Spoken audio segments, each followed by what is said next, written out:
Ya, Assalamualaikum warahmatullahi wabarakatuh.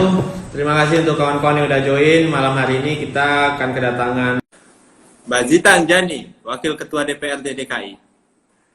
Wih, siap, Bang TRA, apa kabar Tegal? Ada Vasco juga, ada Mas Ainun Najib juga, saya lihat tadi. Yeay! Halo. Halo! Gila, kok jadi zoom banget sih muka gue? Sorry nih Mbak, jadi agak kelihatan. Nggak apa-apa. Oke, Assalamualaikum warahmatullahi wabarakatuh. Selamat datang untuk Mbak Zita Anjani. Tepuk tangan semua, yuk! Wow, halo. Gila ya, kayak sejuta orang yang nonton ya. Mbak Zita, semoga sehat. Iya. Mbak Zita adalah Wakil Ketua DPRD DKI, perempuan pertama yang Yeay. menjadi Wakil Ketua DPRD DKI. Jadi, Yeay. Mbak Zita, langsung aja. Ya. Mbak Zita Gimana? panik nggak sebagai orang Jakarta? Entar dulu ya. Sebelum kita ngomong, gue lagi nyeting handphone gue nih dari tadi. Ini Iya, gimana sih? silakan. Ya ampun, tripod nggak punya gitu kan. Nih goyang-goyang mulu, udah pegang aja deh kalau gitu. Siap. Eh, Fans Bunda Zita hadir tuh. Siapa? Banyak Siapa yang sih? komen. 1 juta orang kayak nonton ya. Oke, silakan Mbak Zita. Panik. Tapi ngomong-ngomong ngomongin panik sih ya pasti panik ya. Tapi sebelumnya gue live ini tuh spesial banget loh. Udah 2 minggu di rumah nggak dandan. Ini dandan loh gue mau live sama Valdo. Thank you Mbak, thank you. Jadi ini apa namanya kayak wow gitu loh. Akhirnya bisa pakai make up. 2 minggu nggak ngapa-ngapain di rumah coba. Iya, penghematan sih Mbak sebenarnya. Makanya. Oke, tadi apa panik apa enggak? Panik apa enggak? Kalau saya sih nggak panik karena udah tahu dari lama kan. Jadi justru saya tuh salah satu di keluarga dan di komunitas baik di teman-teman ataupun di dewan yang paling pertama panik. Jadi kayak udah paniknya udah kayak 2 bulan yang lalu gitu udah.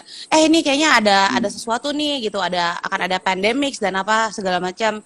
Bahkan saya sempat mau liburan tuh waktu itu tanggal 15 Maret kan.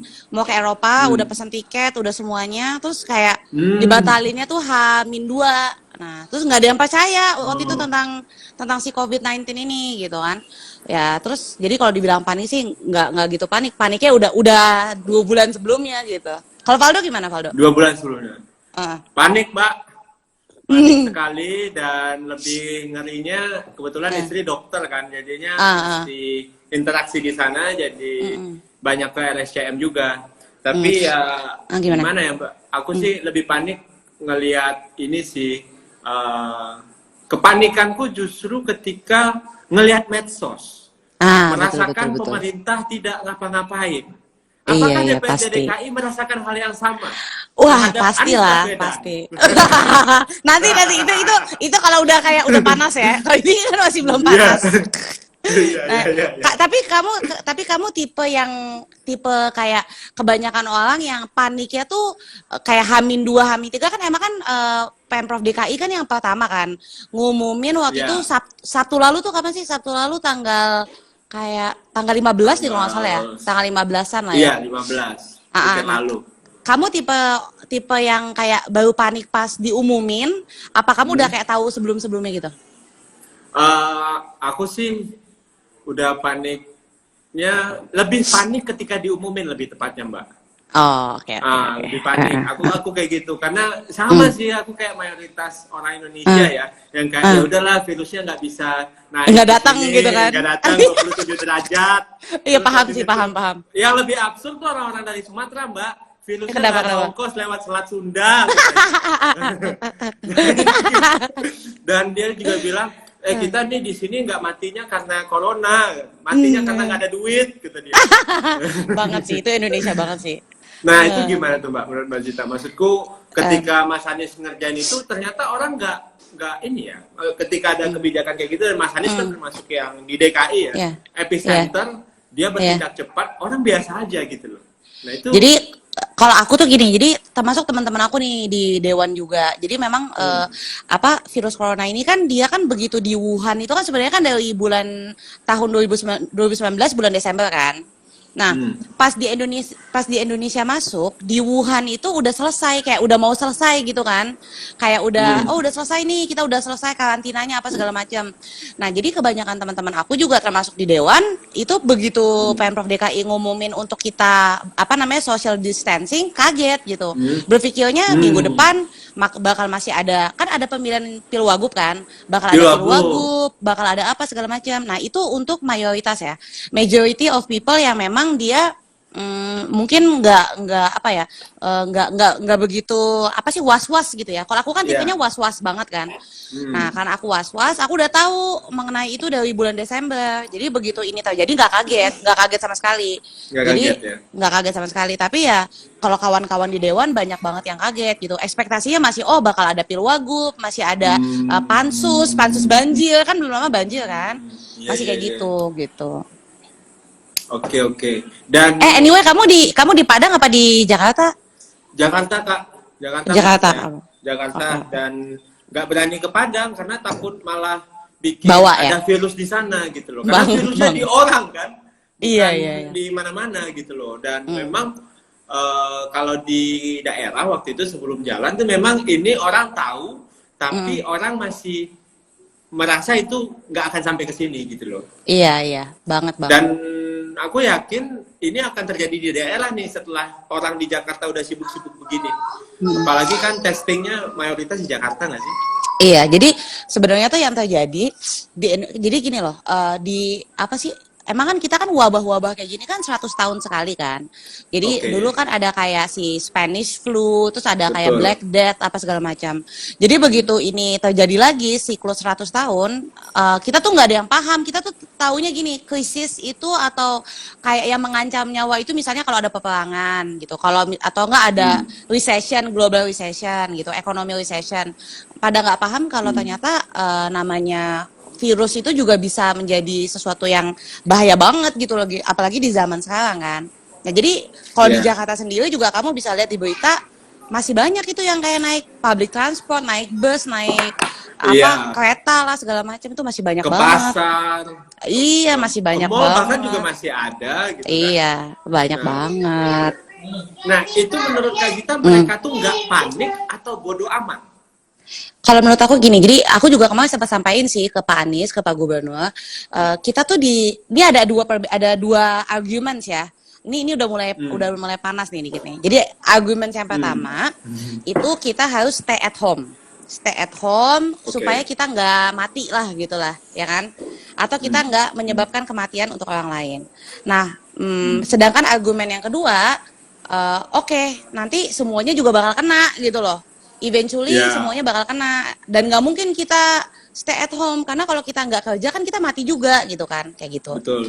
Nah, jadi pilihannya sekarang tuh yang disodorkan oleh pemerintah itu die or die, mati atau mati gitu. Dan itu iya, aku kurang setuju sih di situ karena gini pilihannya, kalau di rumah, kalau kita keluar ada virus kita mati, kalau kita keluar kita nggak kerja juga kita nggak ngapa-ngapain mati juga kelaparan gitu, karena pilihannya kan die or die kan.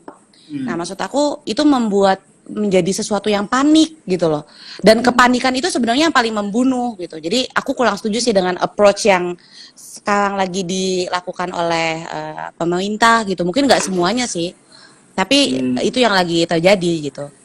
Dan die or die ini nggak bisa digeser gitu Mbak. Dalam artian kita ya kayak Mbak Gita bilang tadi, ada opsi lain dong gitu loh. Iya. Dan jadi gini, kalau aku sih riset ya, kalau di negara-negara kayak sebenarnya yang berhasil untuk menerapkan total lockdown atau karantina itu cuma di Cina gitu, di Wuhan. Karena pertama mereka kan sistem politiknya itu sistemnya apa sih Dok, kayak dia otoriter lah ya. Itu dia otoriter kan. Yang kedua dia punya ekonomi yang kuat banget. Jadi itu hanya berhasil di Wuhan, nggak ada lagi negara yang berhasil kayak gitu. Tapi ada juga negara yang berhasil untuk reduce si COVID-19 ini, yaitu Korea Selatan gitu kan. Terus ada beberapa juga negara yang berhasil, Rusia, Israel gitu kan. Approach-nya dia gimana sih? Approach-nya dia tuh edukasi sih kepada warga sih. Yes. Edukasi itu maksudnya yang paling rentan ini kan sebenarnya kan yang usia yang tua gitu kan, yang usia 40 ke atas kan. gitu. Jadi bagaimana social distancing ini difokusin ke yang usia-usia lanjut gitu. Jadi approach-nya dia lebih ke edukatif sih. Jadi masyarakat nggak panik. Nah, approach-nya edukatif ini ada nggak, Mbak, dalam perencanaan atau diusulkan DPRD atau Pemprov yang Mbak Zita lihat gitu, yang approach yang lebih edukatif, misalnya kayak ayo kita jaga jarak, oke sekarang jadi di campaign gitu kan. Kalau di Israel kan pisahkan orang tua dan yang muda, kata dia kan. Jangan disatukan gitu kan. Terus sekarang kan arah approach-nya itu lebih ke testing ya nggak sih, Mbak? Iya. Jadi masalahnya tuh gini sih kalau menurut aku, di Jakarta itu kan miniatur Indonesia ya. Jadi kalau mau lihat Indonesia kayak gimana, kita lihat aja sistem pemerintahan di DKI Jakarta. Kalau kita bisa lihat di DKI Jakarta itu, ya aku harus jujur kita lihat sistem kesehatan, health system yang lemah banget gitu loh. Masih lemah banget. Maksudnya lemah ya datanya nggak integrated gitu. Terus juga contohnya kita kemarin ada yang kena kan, itu nggak bisa terdeteksi loh. Kalau di luar negeri kan langsung cepet kan, oh yang kena si A, yang diisolasi siapa aja, tempatnya di mana, langsung diisolasi gitu kan. Kalau kita tuh datanya masih sporadis gitu, kayak gitu yang pertama.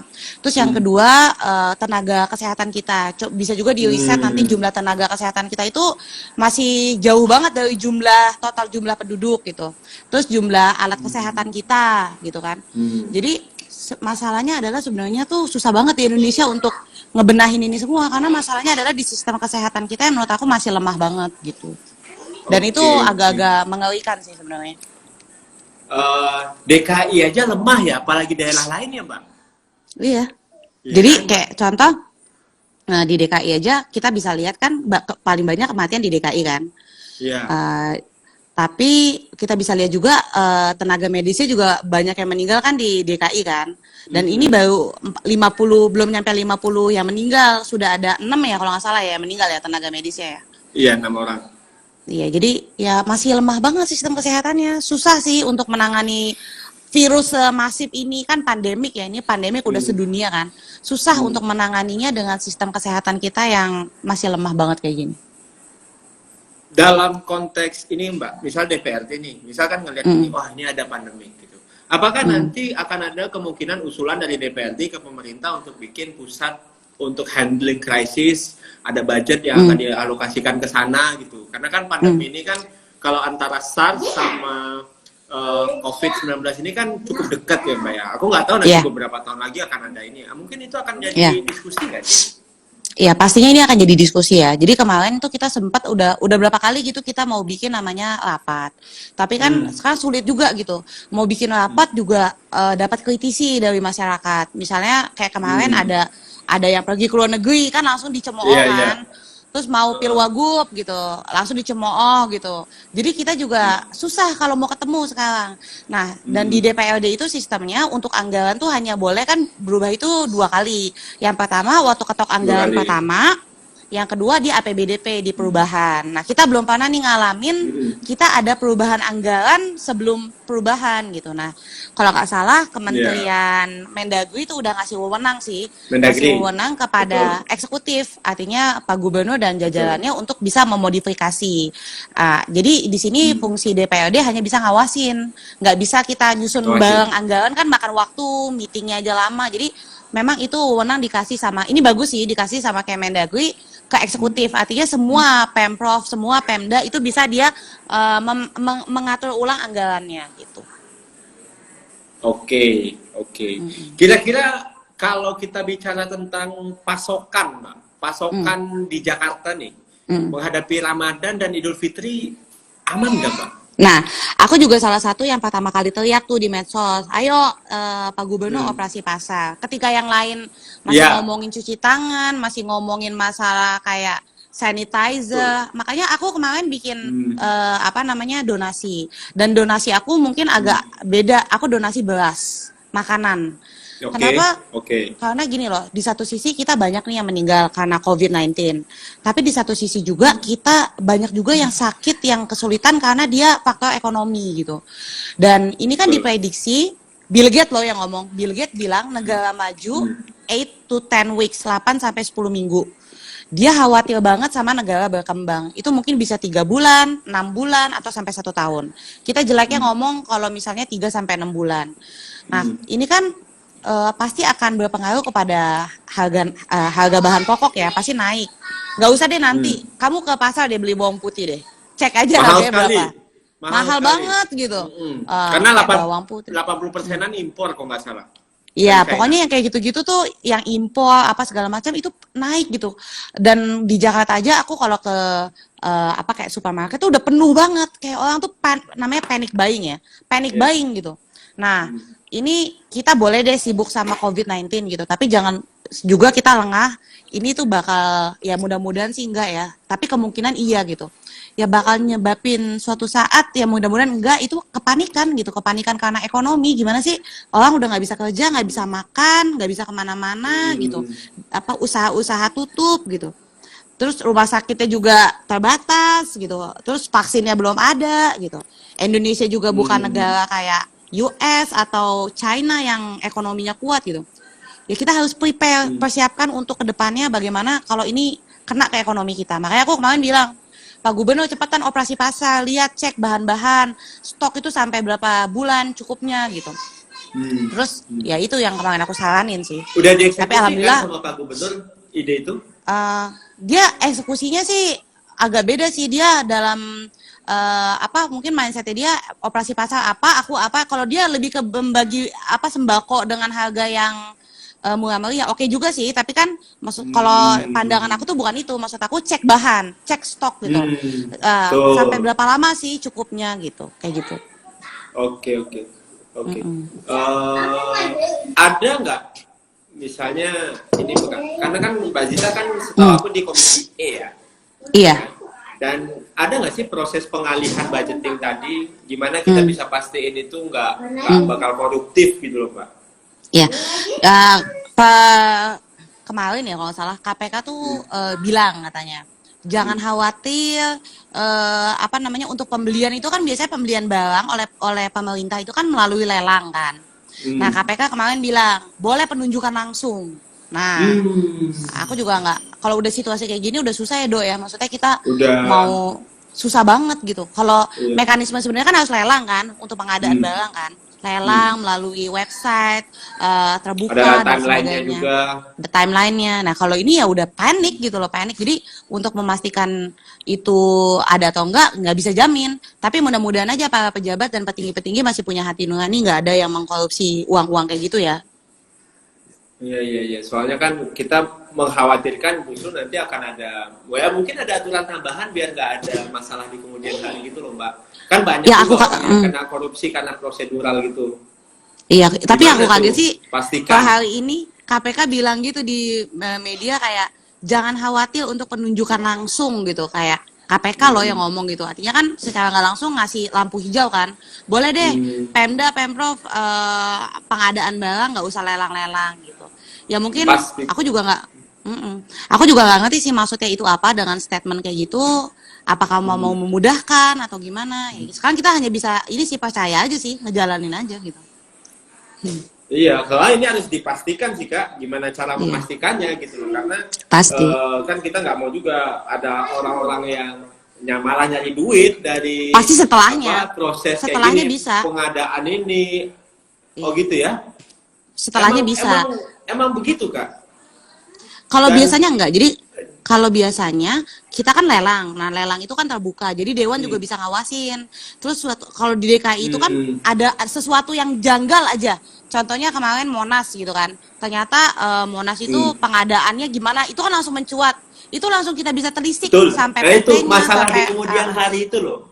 Nah, kalau di kemudian hari itu kayaknya ya gimana ya, agak-agak susah. Itu mungkin kita serahkan ke KPK ya, karena dia kan yang statement tuh di media.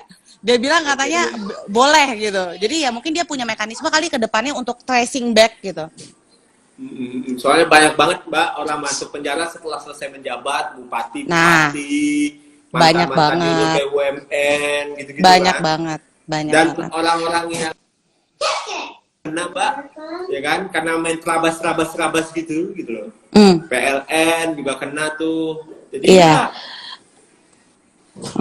aku kira itu penting sih Mbak, menjadi perhatian. Tapi ya mudah-mudahan sih semuanya lancar, karena kita perlu apa namanya Aku nggak mau sih orang-orang masuk penjara gara-gara ini gitu loh. Ih, Pak, tadi ada itu mah jahat banget sih kalau ya gimana? itu sih jahat banget sih. Kalau itu mah nggak usah ini deh. Kalau udah masuk penjara nggak usah keluar lagi deh. Ditaruh di ruang khusus yang ada virus corona. Isolasi. Iya bagus. Iya itu lebih cocok. Mbak, Apa ini pertanyaannya, Dok? ada yang nanya nih dari Koswari Ridata. Kalau mau donasi Oke. ikutan Mbak Zita boleh nggak? Mbak Zita masih Ikutan aku tuh konsisten. Ya kalau dia juga mau ngantarin beras kali ini orang nggak tahu. Walaupun saya yakin Mbak Zita stok donasinya lebih banyak, Pak. Ada posko nggak? boleh. Gitu? Aku sih belum ada posko sih, tapi nanti kalau ada posko aku info di sosial media. Kemarin sih Follow Zita Anjani. thank you. Tapi kalau ada nanti aku post di sosmed aku. Kalau kemarin sih ini aja sih inisiatif sendiri aja. Mbak Zita bisa berkenan nggak cerita operasi pasar yang Mbak Zita idamkan itu? Oke, jadi gini, operasi pasar yang aku maksud itu kita kan prediksi bagusnya tuh 3 bulan selesai kalau untuk level Indonesia. Kalau misalnya sistem kesehatan kita dibetulin, lalu masyarakat diedukasi, terus masyarakatnya juga nggak kayak malah ngumpul-ngumpul apa segala macam, yang tua-tua dipisahin gitu. Terus juga kalau yang sakit-sakit itu sakitnya kan yang muda kan bisa sakit juga kan, tapi sakitnya nggak parah. Nah itu dikasih tahu obatnya gimana, mengobati di rumah tuh gimana, self medication gimana. Nah kalau itu semua dijalanin 3 bulan ya paling bagus kita bisa lah selesai. Tapi kalau enggak ya bisa 6 bulan sampai 1 tahun. Nah jeleknya itu kan paling dekat nih ya Lebaran ya. Kan nggak mungkin dong Indonesia Lebaran tuh nggak makan-makan tuh nggak mungkin kan. Pasti makan-makan gitu. Iya, nggak salaman, bos. Itu dia. Sekarang paling gampang Pemprov coba deh, bukan hanya Pemprov semuanya deh, Pemda masing-masing cek stok masing-masing di pasar, cek stok terus cek nanti yang impor itu gimana, itu cukup nggak? Cukupnya realistisnya sampai berapa bulan sih gitu? Ini kan kita masalah kesehatan udah shock nih tiba-tiba kayak masker nggak ada, apa segala macam nggak ada, oke lah orang masih bisa tahan gitu. Tapi kalau sampai tiba-tiba makanan nggak ada, itu nggak mungkin, itu pasti chaos gitu, pasti chaos. Jadi cek pasti kalau misalnya kayak baju apa sih baju yang buat itu Dok, yang buat dokter itu namanya? Apa tuh baju APD ya. Oke. APD nggak ada kan masih pada kreatif tuh pakai apalah jas hujan masih gitulah masih oke. Tapi kalau makanan yang nggak ada itu kan bahaya. Jadi aku saran banget ke semuanya pemerintah pusat, Pemprov, Pemda semuanya cek stok pasar masing-masing, stok gudang makanan masing-masing cukupnya sampai berapa lama. Kalau nggak ada ya harus diadakan, apakah itu impor ataukah itu bagaimana gitu loh. Jangan sampai nggak ada makanan aja, itu pasti akan chaos. Gitu. Itu lagi nih Mbak, soalnya kan dulu saya ingat aku tuh ya, Mas Anies itu janji kampanyenya stabilitas harga pangan. Bahan pokok, A, B, C, D lah gitu kan. Iya. Ini agak berbahaya ya, tapi kalau belum dibicarakan sama sekali ya. Iya. Jadi makanya sih itu penting. Tapi kan sekali lagi kan ini kan force major ya. Makanya sesuatu yang kayak memang pandemik. Nah ini belum telat nih gitu. Belum telat. Makanya aku jangan panik dulu nih ya. Jangan panik dulu. Tapi kalau sekarang masih banyak nih pasti makanannya gitu kan. Paling ada beberapa yang nakal-nakal lah naikin harga apa. Tapi 3 bulan lagi belum tentu kondisinya kayak sekarang loh gitu. Jadi apalagi banyak negara yang menutup kan. Yang isolasinya tuh bener-bener nutup perdagangan apa segala macam. Jadi iya, jadi udah pokoknya makanan penting deh gitu. Orang Indonesia tuh kalau udah makanannya terganggu tuh kita kan jumlahnya banyak banget. Di Jakarta 9,6 juta kan. Jadi itu betul-betul harus diperhatiin deh sama Pemprov DKI. Itu nggak corona orang mati Mbak, tapi sakit lambung. Iya, makanya gitu kan. Itu sih aku lagi mikirin aja, gila ya kalau misalnya kayak ini bakal chaos, mau kemana gitu susah juga, mau ke kampung juga bakal kejadian juga di sana gitu, mau di rumah juga. Aku mikirnya tuh udah jelek banget kayak gitu. Kalau ini kejadian gimana gitu ya gue ya gitu. DPRD ngeri banget. nggak sih Mbak? Sebenarnya kita udah selesai, DPL yang lagi reses. udah selesai. Oh gitu. Kalau reses online Iya. sosialisasi 4 pilar gitu lucu. Wah, kalau bisa sih enak banget gitu kan. Nah, terus kita juga nih penting nih dari DPRD kan kita kan ada anggaran kunjungan kerja kan. Kunjungan Nah, itu kerja, gimana, Mbak? terus kita tuh pengennya tuh itu dipakai aja buat corona deh. Kalau nggak kan nggak kepake juga sayang kan gitu. Mantap. Top, Iya. Lanjita. Iya, Daripada sayang kan. pulang-pulang mau penyakit. Nah, itu loh. Udah pokoknya anggaran kunker DPRD kalau bisa 3 bulan ke depan, udah buat corona aja kan gede banget loh. Kalau satu anggota 20 juta kali 106 anggota, berapa tuh, Dok? Coba. 2 miliar. Ya udah itu loh. Kan Iya. itu dikasih aja gitu, bisa banyak banget gitu loh. Heeh. Dan itu bisa, Mbak. Pengalihan itu bisa. Nah, itu yang mekanismenya kita adanya di perubahan. Tapi Oh. kita lagi ngedorong sih supaya apakah Iya, nanti kita iya. bersulat atau gimana gitu. Karena aku sih tesisku begini, ketika krisis begini, semuanya bisa dilampaui, Mbak. Demokrasi, Iya, makanya. hukum, kemanusiaan, agama, kita aja diminta nggak sholat di masjid, gitu kan? Iya benar. Heeh, apa? Aku sih bakal mendorong itu banget sih daripada tuh uang jadi silva atau nggak kepake. Udahlah, kita juga nggak bakal kungka kok. Kita juga nggak ada kegiatan-kegiatan yang ini. Udah pakai aja buat warga, buat beli APD kayak beli sembako kayak gitu. Siap, mantap. Dan anggota DPRD DKI dites nggak, Mbak? Nggak. Jadi gini. Kemarin kan mau sempat ada pilwagub tuh, tapi kan ditunda. Nah, akhirnya kan bikin cek kesehatan. Tapi ternyata cek kesehatannya cuma cek kesehatan umum aja gitu. Oh, darah Nah, gitu. enggak, cuman kayak cek tensi, cek apalah gitu. Nah, tapi kan sekarang udah ada rapid test tuh. Mudah-mudahan sih bisa dapat untuk yang punya gejala ya gitu. Iya, hati-hati Mbak, anggota DPR lagi dikata-katain sama netizen tuh. Iya, itu parah banget. Tapi aku cross check loh ke teman-teman aku, katanya sebenarnya mereka sendiri belum dapat. Jadi itu kayak cuman mereka tuh kayak disalah-salahin gitu, kesian banget. Iya, enggak tahu. Kasian ya, jadi anggota DPR belakangan dibully-bully banget ya. Iya, katanya mending kalau kita dapat, katanya kita aja nggak dapat gitu katanya. Iya.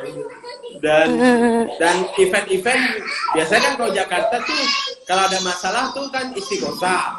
Iya. Sama. Iya. Kumpul di Iya. Monas gitu. Nah, Udah kira-kira sepi. sekarang bakal kayak gitu nggak? Justru Kayaknya bakal sih nyebar, nggak. kan? Iya, kayaknya sih pastinya harus sepi ya. Pastinya sih, kan ini makanya warga Jakarta tuh kayak harus di shock effect gitu loh. Di hal ini ada beberapa yang naik bus terus meninggal. Nah, itu kalau bisa berita-berita kayak gitu dinaikin aja supaya pada tahu gitu loh. Corona tuh nggak semain-main itu, serius gitu. Terus yang paling penting ya, ini aku mau ngomong juga dari sudut pendidikan. Kan aku pendidik. Betul. Kita harus betul-betul memikirkan anak-anak kita juga sih. Kalau misalnya kita karantina sampai 3 bulan, itu kan pasti mengganggu psikologis anak-anak kita dong. Jadi Iya. aku juga mau minta tolong sih sama siapapun yang nonton ini atau pemerintah atau siapapun, tolong cari solusi terbaik buat di Indonesia. Karena kalau sampai anak-anak Indonesia generasi emas kedepannya di karantina 3 bulan, lalu orang tuanya stres, semuanya stres, ekonominya terganggu, kan itu 3 bulan buat anak-anak tuh bisa mengaruh sampai gede loh, psikisnya dia, psikologisnya dia gitu loh. Jadi harus betul-betul menangani ini dengan tidak panik, dengan edukatif, lalu juga datanya tuh harus bagus gitu. Yang sakit siapa, di karantina di mana, segala macam. Kalau enggak ini akan menimbulkan panik dan yang nanti kita wariskan ke anak-anak kita, termasuk anak kamu juga. Itu apa namanya akan membekas loh sama mereka loh. Kalau mereka di karantina misalnya ini sampai 3 bulan atau gimana, itu kan akan membekas ke depannya dan nanti Indonesia generasinya ya ke depannya ya kayak gitu hasilnya gitu. Itu penting banget. Akan terjadi ya mungkin perlambatan, kita nggak tahu sedikit. Kita nggak tahu, ya. tapi kan mengaruh ke psikisnya dia gitu loh. Itu penting banget untuk kita pikirin. Ini kebetulan aku kan di Tangsel nih, sekolahnya anak itu ngasih buku gambar ke rumah sih Mbak. Di Oh, DKI bagus dong. Mungkin belum gitu ya? Kita online. Online ya. Online. Jadi Ya, kayak bisa ada tidur. via Ada siapa? Faldo Iya. hadir. Iya.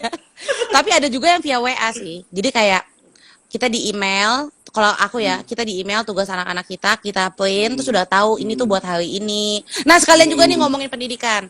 Tolong Lanjut. dong sekolah-sekolah jangan cuman ngasih anak PL yang banyak, tapi kasih juga dong tugas tentang corona ya kan. Anak-anak perlu tahu loh bagaimana cara cuci tangan yang bagus, bagaimana apa sih virus corona, bagaimana untuk kita menghindari. Jadi masukin itu juga ke kurikulum sekolah kita gitu. Bukan hanya tugas yang banyak, tapi tentang COVID-19 ini juga penting anak-anak tahu. I see, mantap sekali Mbak Zita. Iya. Ini aku mau ngasih satu pertanyaan dan Mm-mm. untuk nih audiens yang dari tadi ngomong-ngomong aja nih, ya, Mm. saya perkenankan anda untuk bertanya ke Gila, gue Mbak lagi Zita. bacain komennya nih. Iya, Mbak Zita biar enggak panik ngadepin corona. Tuh mantap tuh Bunda Zita, mantap. Thank you. Ini kayak dari Bogor nih, F-nya jadi P, ya. Ah. Nah, terus nanti kasih kode hashtag tanya Mbak Zita, ya. Ayo yang mau tanya, Ya, mau tanya. silakan ya. Pengumuman wakil gubernur gimana Mbak Zita? Jadinya ditunda karena kan kita juga nggak mau 106 anggota ada di dalam satu ruangan, belum undangannya, belum medianya udah pasti sakit semua, itu ODP semua gitu. ODP Jadi kita semua. tunda lah, kita pasti tunda dulu. Nggak online, Aku sih, nggak online. aku pengen banget online, tapi nggak Iya, tahu gitu, online. gaptek kali ya. Gue juga nggak Iya. ngerti gimana. Kan kalian kan voting online gitu kan? Keren dong, langsung ketahuan, tek, keluar Iya. kayak gitu loh. Makanya, aduh. 100 orang ini, Iya, makanya aku sih udah bilang online aja, online. itu online, ketua gitu. panitianya. Temen kita lagi ya. Kesian loh, dia lagi pusing loh. Lagi pusing dia. Apalagi nih, Nah, pertanyaannya. ini nih pertanyaan sebelum ke netizen ya, Mbak. Mm-mm. Mbak Zita ini kan setahu saya tuh tinggalnya di Dapil ya, setahu aku ya. Iya, di dapil kok. Tinggalnya di Dapil. Nah, kondisi warga di Dapil gimana? Nggak ada yang ngetok-ngetok pintu rumah gitu? Alhamdulillah sih kemarin sebelum mereka, kalau untuk konstituenku ya, Ya. kemarin aku udah bagi-bagi makanan gitu untuk yang ibu-ibu rumah tangga. Jadi aku bilang nih Bu, saya bagi ya makanan, beras gitu. Jadi udah mudah-mudahan cukup sampai akhir bulan, jangan pada keluar rumah ya gitu. Pada senang sih. Pas Tapi ngebaginya ada social distance gitu nggak, Mbak? akunya sih kayak cuma 5 menit datang, tuh sisanya lebih ke tim sih yang bagi. Mereka pakai lengkap sih, pakai ini lengkap Lengkap gitu. ya? Terus kayak jauh-jauhan gitu bagiin ya. Oke. Nah, ini ada pertanyaan dari netizen nih. @boim. Ini Boim ini dari tadi komen aja terus. Aku mau Mana bagi sih? juga. Ini si Boim. Lo di Woi, mana Boim tinggalnya? Pertanyaannya, Mbak Zita. Ini Ya. semua tentang lockdown ya. Mm-mm.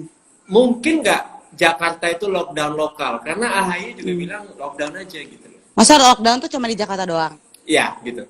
Pertama, nggak mungkin karena lockdown itu wewenangnya pemerintah pusat. Oke. Dan yang Tapi kedua, Jakarta, oke. Nah, Jakarta itu doang wewenang nggak bisa ya, Mas Anies? nggak bisa, itu pemerintah pusat. Yang kedua, kalaupun punya wewenang, pasti harus koordinasi juga ke pemerintah pusat karena Jakarta tuh miniatur Indonesia. Semua bisnis-bisnis, semua usaha-usaha itu adanya, semua kementerian, semua istana presiden, semuanya tuh Iya. adanya di Jakarta. Jadi itu wewenang pusat. Jadi nggak mungkin, Nggak mungkin akan bisa Mas Anies bikin lockdown. nggak itu mungkin. nggak akan mungkin. nggak mungkin. Mas Anies nggak akan bisa lockdown. Nggak akan bisa, walaupun dia mau banget gitu ya. Ini ada yang bagus nih. Silakan, Pak. Muhammad Fahmi MTM.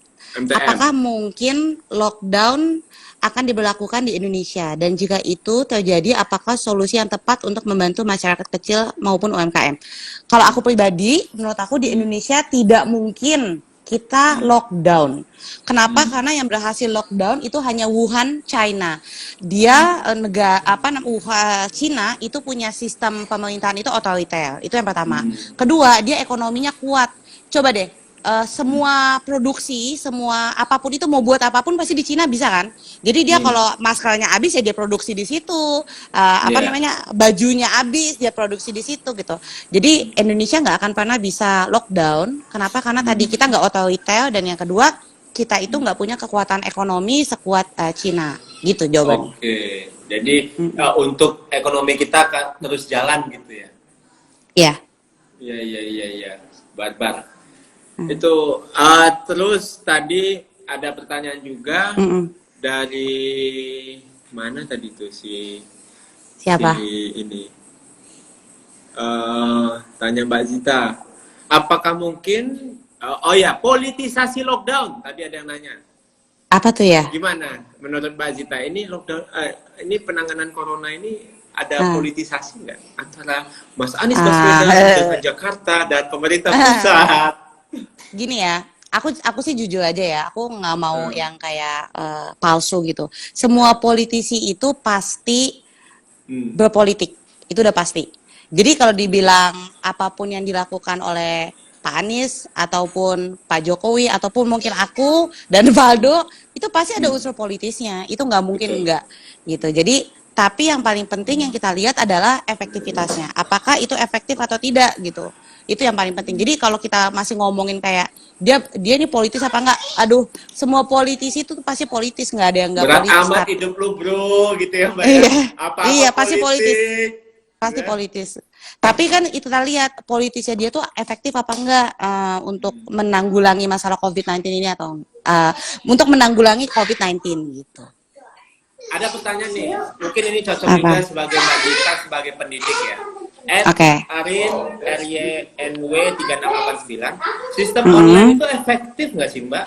Katanya bikin Online. otak anak lelah ya, sistem belajar online. Oke. Gitu. Jadi gini, Efektif ini nggak? aku penting banget ya. Aku kan juga mengelola sekolah. Jadi gini, ada dua sistem yang bisa kita terapkan untuk study online. Yang pertama itu via laptop ya, via laptop di mana dia kayak kelas gitu loh, kayak kita gini, Dok. Nah, itu menurut aku nggak efektif karena ngebuat anak itu jadi kayak apa sih? Ya kayak robot aja gitu, kayak ngomong social distancing lah, kayak online gitu. Yang kedua, metode yang bisa kalian lakukan itu pakai WA atau WhatsApp. Itu bagus banget. Jadi untuk kalau ada pendidik, guru atau siapapun yang nonton, bikin aja WA group. Lalu di WA group itu nanti kalian bisa bikin kayak timetable, misalnya jam 9 materinya apa, jam 10 sampai jam 1 siang misalnya. Terus bahan-bahannya dimasukin di situ. Jadi nanti sebelum kelas anaknya ngeprint dulu. Jadi dia bisa, jadi dia nggak selalu ngeliat handphone, tapi dia bisa ngerjain, terus dia ngecek lagi, dia ngerjain, dia ngecek lagi. Dimana kalau pakai laptop kan kayak harus standby duduk ngeliat ke screen kan, gitu. Jadi Oke. bisa pakai WA. Ya. Oke, ini udah 40 menit nih Mbak, nggak kerasa. Iya. Mbak Zita ada Pak, pesan-pesan nggak ke orang-orang Jakarta nih, biar enggak panik? Oke. Tapi bentar, ini banyak yang ini aku mau say hi dulu. Silakan. Oke, Saya ini tuh ada yang Hakim juga tuh dari PAN. Oke, pertama ini Eric Zongling. Salam dari Kendari. Terus abis Iya. itu mau tanya ya, apalagi ya. Ada Oke. rencana koordinasi sama Polda nggak sih Mbak terkait operasi pasar itu? Aku masih kepikiran itu loh. Pasti Soalnya dong idenya untuk bagus loh itu. untuk pengamanan dan bukan hanya Pemprov DKI, semua Pemda sih menurut aku harus mulai operasi pasar. Soalnya untuk nangkepin yang nimbun-nimbun itu loh, masker itu kan kemarin problem sekali. Iya, problem banget ya. Oh, ada gini, Boim, mbaknya mirip Bupati Karawang, Bu Selika. Ini banyak banget yang ngomong, sumpah. Iya. Tapi aku Boim bukan tuh dari Karawang adiknya. katanya. Oh gitu, aku bukan adiknya, aku emang kayak deket aja sama dia gitu. Oh, Oh, ini aku mau jawab satu ini. silakan. Dul Jaba, tanya Mbak Zita, lockdown dan herd immunity. Nah, ini nih yang lagi viral. Herd immunity. Aku ngeliat itu, sorry dulu, lanjut. Mana yang pas diterapkan di Indonesia? Nah, ini penting ya. Kalau menurut aku, ini aku jawab apa adanya aja ya. Jadi kan Silakan. lagi viral banget nih masalah herd immunity.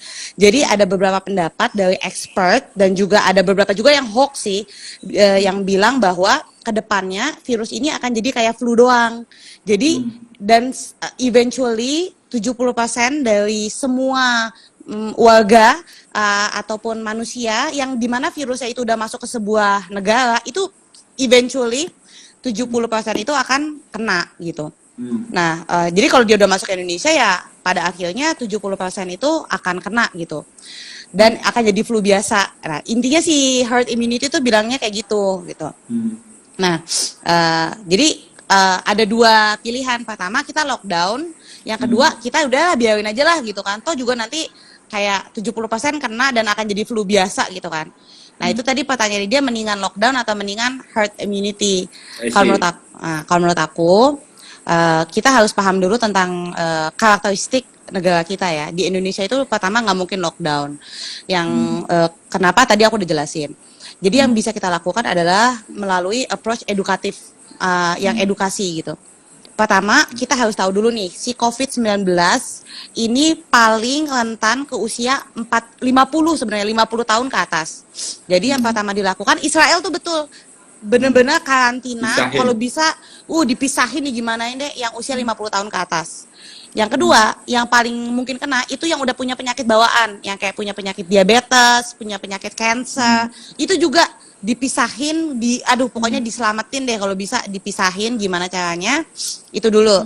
Terus yang ketiga, cek stabilitas ekonomi kalian, cek stabilitas pangan, itu penting untuk tidak menyebabkan panic buying gitu. Kalau pangannya stabil kan orang nggak mesti nyetok gitu kan, ya belanja kapan apa aja ya bisa gitu. Terus yang keempat nih penting banget.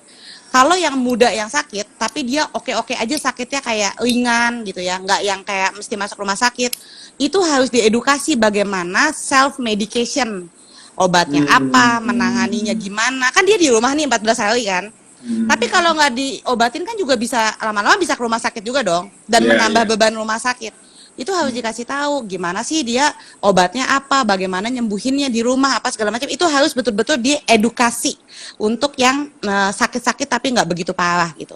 Terus yang kelima, pemerintah harus nyiapin rumah sakit khusus untuk yang kayak emang parah banget gitu ya, yang emang dia emang pasti kalau kita nggak masukin situ dia akan mati gitu. Itu harus disediakan rumah sakit, dan bukan hanya di DKI Jakarta doang loh, bukan hanya di Wisma Atlet, tapi di seluruh provinsi. Satu provinsi satu paling enggak.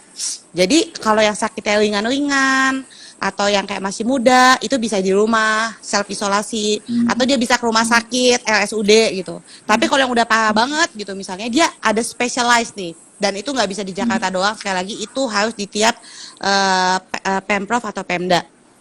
Terus juga tentunya edukasi warga, bagaimana kalau dia mau keluar ataupun dia misalnya mau usaha gitu, bagaimana sih pola hidup yang sehat gitu.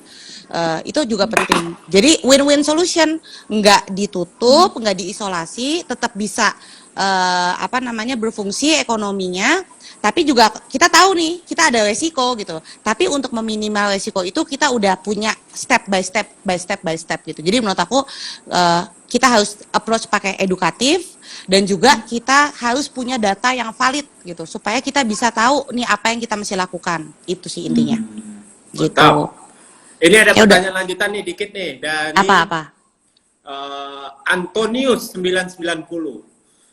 Gimana tanggapannya pemerintah dibilang kurang tanggap? Asik, kurang tanggap. Gimana? Pemerintah pusat apa Pemprov nih? Asumsikan Pemprov. Oke. Kalau Pemprov sih malah dibilang bukan nggak tanggap tapi overacting katanya gitu. Kalau pemerintah pusat katanya kurang tanggap gitu. Kalau menurut aku sih ya kita kurang data lah, Indonesia belum siap sistem kesehatan. Kuat ya, Pak ya. Iya, sistem kesehatannya lah, bukan salah siapa-siapa, salah semuanya lah gitu. Kita kan juga milih, gitu kan juga voting gitu kan, bukan salah siapa-siapa gitu. Jangan nyalain deh. Ya, Mama lagi pada pusing nih. Pesan deh ya. Saya bicara itu barusan keluar jiwa mama-maknya nih ya, bukan. Iya, mama lagi pada pusing. Kita juga emak-emak loh. Iya. Tapi sebelum udahan aku mau nyapa ini dulu. Belum udahan nih. Belum kan? Belum dong. Gila, gue tuh kayak diajak live tuh kayak jalan-jalan ke mall gitu. 2 minggu loh nggak ngapa-ngapain. Oke, Bung Hakim ketua fraksi PAN yang ganteng, yang baik, yang hebat. Asik. Halo, tuh kan lengkap kan gue sapanya. Dok, tapi kamu nggak kemana-mana dok, cuma di rumah doang. Enggak sih Mbak, aku nggak kemana-mana, cuman di sini aja ya bikin gini. Istrimu gimana istrimu? Ke rumah sakit. Serius kamu? Tapi yang nanganin COVID gitu nggak? Enggak, karena dia kerjanya di rumah sakit kan. Ya kalau jadi dia mau nanganin sih, suka nggak suka sih aku nggak bisa nangan juga ya. Iya sih, udah sumpah dokter ya. Iya, dan kayaknya emang kadang-kadang tuh tenaga medis kita lihat lemah banget gitu loh Mbak. Iya, gimana? Kurang banyak. Iya. Terus kayak Ya udahlah dia pergi jihad aja kalau aku mah ya, Iya. kalau dia Misalnya pergi suatu ke saat sana nih ya. istri kamu kayak, oh dibutuhkan semua tenaga medis gitu untuk menangani COVID-19 gitu, kamu boleh nggak? Berangkat, Serius loh? berangkat. Terus kamu ngurusin Serius. anak dong? Ya sekarang juga begitu juga ya. Mau nggak mau, Mbak. Dia dokter Serius? soalnya. Iya sih ya, gila Iya sih. mas, dia dokter soalnya. Kecuali Heeh. ya kayak misalnya Milka misalnya disuruh berangkat. Nggak boleh sama kan udah disuruh berhenti jadi dokter. Oh iya, udah berhenti jadi dokter. Jangan kan dia, gua aja sama suami kayak, saya boleh nggak aku bantu COVID? Nggak boleh gitu. Hati lo baik banget dong, suami yang baik. Itu tadi saya lihat bapak Nah. apa suaminya Mbak Zita udah mulai kerja tuh saya lihat. Iya, makanya saya langsung, dia pulang saya langsung semprot dari atas ke bawah. Oh gitu, suruh mandi kan ya. Iya, suruh mandi, semprot segala macam. Itu adik Karantina. BN ngapain tuh Ibu Zita idolaku, panjat Anda. Ih, cocok deh. Total politik gua kapan diundang? Total politik. Total politik kapan Ai diundang? Iya, udah diminta tuh total politik, tahu diri dong Anda total politik. Sini total politik. Nih. Iya. Dia lagi main total-totalan. Tahu tuh. Itu anak si perusahaan Ali. total buah segar, Mbak. Kirain gua itu SPBU total. Total politik langsung komen. Siap. Ini ahli juga nih kayaknya. Aduh, gawat. Oh, terima Ya kasih udah, total oke. politik yang sudah nonton ini total politik. Yang Waduh. total. Kacau nih total politik. Ya udah, oke. Orang lagi corona masih aja total politik. Tahu nih si Ali nih. Mbak, itu tadi Mbak Ya. pesan-pesan biar warga DKI nggak panik sebagai pimpinan DPRD DKI nih. Kasihlah kami petuah-petuah nih. Oke, kalau aku realistis aja ya. Yang pertama gini, untuk yang ekonominya menengah ke atas, kalian banyak-banyak bersyukur. Kalian bisa di rumah, stay at home. Udah deh, kalau udah ekonomi menengah ke atas, udah bersyukur dikasih rezeki sama Allah, nggak usah kemana-mana. Udah, pokoknya nggak usah ikut-ikutan keluar. Udah di rumah aja. Mau itu sebulan, 2 bulan, 3 bulan, udah pokoknya di rumah aja. Nah, Oke. untuk yang ekonominya ke atas, jangan lupa juga sumbang buat yang ekonominya menengah ke bawah gitu.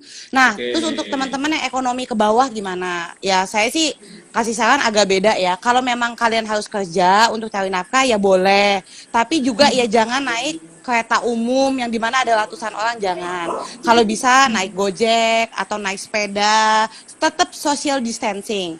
Tapi sekali lagi kita nggak bisa juga maksa orang untuk nggak kerja, karena kan itu kan untuk mencari nafkah kan. Jadi kita saling membantu deh, yang kaya membantu yang miskin tetap bekerja tapi jaga social distancing, dan juga kita saling mengedukasi dan jangan sebarkan panik ya, sekali lagi. Jangan sebarkan panik. Dan untuk pemerintah pusat jangan lupa tuh cek operasi pasar, lihat bahan-bahan kita cukupnya buat berapa bulan. Kalau memang buat 1 bulan 2 bulan, segera bikin rencana bagaimana ini siap untuk paling nggak 1 tahun ke depan. Itu aja sih. Siap, Mbak Zita semoga juga makin kritis ya Mbak. Maksudnya Thank you. Di DKI ini saya ngikutin sih Iya. apa ide-idenya Mbak Zita pas kemarin operasi pasar dieksekusi, wah mantap juga gitu kan. Nah, Iya. makanya jangan berhenti Mbak, soalnya kan Mbak Zita mulut kami di sana asik. Siap. Bung Hakim jangan kebanyakan ketawa ente. Lempar kursi juga nih. Nanti kapan-kapan aku yang undang kamu ya. Siap. Kita aku bikin sih vlog siap. ya. Oke Mbak, penting Siap. loh, Mbak. Maksud aku yang kayak gini. Ini soalnya nanti kan bakal setelah aku share, mereka bisa nonton nih orang-orang. Terus nanti aku izin naikin ke YouTube juga gitu ya. Oke, boleh, siap. Nanti gantian. Habis corona Dan- aku yang invite kamu. Boleh Mbak. Dan soalnya kita juga ngelihat ini penting banget sih. Kita daripada sosmed isinya panik-panikan Mbak, mending kita ketawa-ketawa kayak gini gitu loh. Benar kan? Dan edukasi juga kan penting. Iya. Tuh sama Pak Jokowi dong, Bang Faldo. Wah.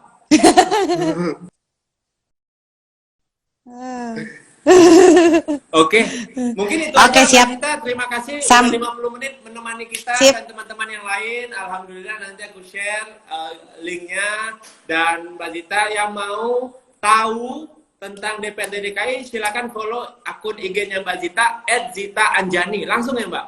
Nggak ada Ya, spasi, Zita nggak ada Anjani. underscore. Enggak. Zita Anjani di situ mungkin yang pengen tahu pilgub, lo mau malam-malam ke Jakarta. Halo dong, silakan. Dok. Kalau pilgub, jangan lupa pilih Valdo ya. Yeah. Masih lama, Mbak. Sumbang. Ditunda. Apa tagline kamu? Apa tagline kamu? Semangat baru. Ditunda. Semangat baru.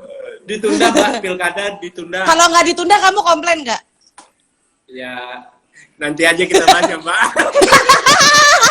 Ya udah, siap. Oke deh. Oke, makasih Mbak Zita. Jangan lupa Thank you, follow Valdo. Zita Anjani. YouTube-nya udah dibikin Mbak. Ah, belum. IG Nah, aja. nanti juga jangan lupa di subscribe. Dan pokoknya Mbak Zita ini update banget. Kalau saya lihat di sosmednya terkait apa-apa yang terjadi di DKI, pikiran-pikirannya. Cek TikToknya juga ada tuh, saya lihat sering banget di TikTokan. Ya, kayaknya Mbak Zita doang nih anggota DPRD yang TikTokan ya. Hobi Hobi sekali. Bukan zaman. Dan mudah-mudahan Mbak Zita sukses selalu jadi pendidik, jadi pimpinan Amin. DPRD, Thank jadi you. ibu, jadi emak-emak dan semuanya. Thank you, Salam Valdo. untuk semuanya ya Mbak, termasuk ke Siap. sahabat saya itu. Siap. Salam buat istri dan anak ya. Siap Mbak, mudah-mudahan bisa ketemu langsung ya Mbak abis corona ini. Oke, bye-bye. Om Bye-bye. Valdo. Kalian ya, siapa namanya Mbak? Kaisa. Kaisa. Kaisa. Bye-bye Kaisa. Bye. Nanti ditonton rame-rame nih. Hati-hati. Yeay. Bye. Dadah. Makasih Mbak, Dadah. Assalamualaikum. Yuk, Waalaikumsalam. Oke guys, itu aja. Terima kasih atas segala perhatiannya Mbak Zita Anjani. Ternyata banyak ngakaknya ya. Nah guys, jangan lupa besok itu ada anggota DPR RI yang insya Allah mengisi acara ini. Hari Rabu insya Allah ada artis ya yang akan berbicara tentang dunia industri kreatif. Dan ini yang paling penting nih, spesial untuk lu semua, hari Kamis, insya Allah. Kamis itu bakal rame banget. Ada nih ya, gue sebutin nih ya, hari Kamis nih, lo jangan shock. 1, Sandiaga Uno. 2, Panji Pragiwaksono. 3, ada Mas Belvade Farah mudah-mudahan. 4, Samara Amani. 5, Rahayu Saraswati. 6, Putri Komarudin. Kamis itu kita akan bicara tentang bersatu untuk hadapi corona. Ya, insya Allah bakal rame hari Kamis jam 8 malam. Ada Papa Online, ada Panji, si petualang bukan Panji, si stand up komedian. Ada Samara yang lagi di Amerika, Rahayu Saraswati yang lagi di Bali, Putri Komarudin dari Golkar, dan ada Mas Belvade Farah yang lagi konfirmasi.